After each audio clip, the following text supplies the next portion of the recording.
বলতে গেলে অনেক কিছুই বলা যায়।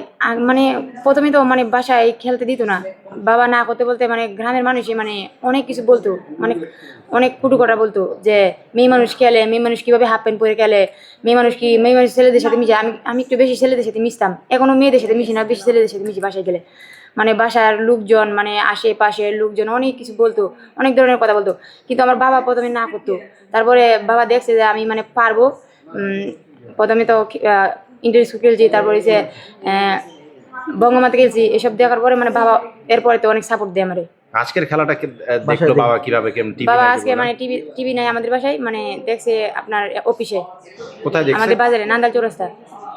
মানে কার অফিস আপনি বলবেন? আমাদের মানে বিএমপি অফিস। মিলি, এবার কি আপনি বলছিলেন যে বাসায় টিভি নেই, এবার কি বাসায় একটা টিভি আসলে অন্তত মিলির খেলা দেখার জন্য মিলি বাবা পাবে কিনা?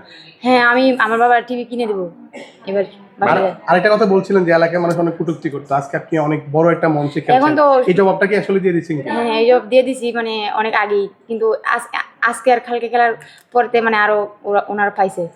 তাদের উদ্দেশ্যে কি বলবেন যারা আপনাকে কটূক্তি এখন তো করতো? কেউ কিছু বলে না, আমি গেলেও বাসায়। মানে এই যে এখন আপনার যে কটূক্তি করে না, আপনি তো যারা কটূক্তি করতো তাদের আপনার প্রতি মানে আচার আচরণ কি আগের তুলনায় অনেক বেশি সম্মানজনক মনে হয়? না, আমি ওনাদের কিছু বলি না, আমি যাই আসি শেষ। মানে তারা কি আপনাকে এখন সমীহের চোখে দেখে? হ্যাঁ, অনেক করে অনেক। 90 সেকেন্ডস প্লিজ আসো। Thank you.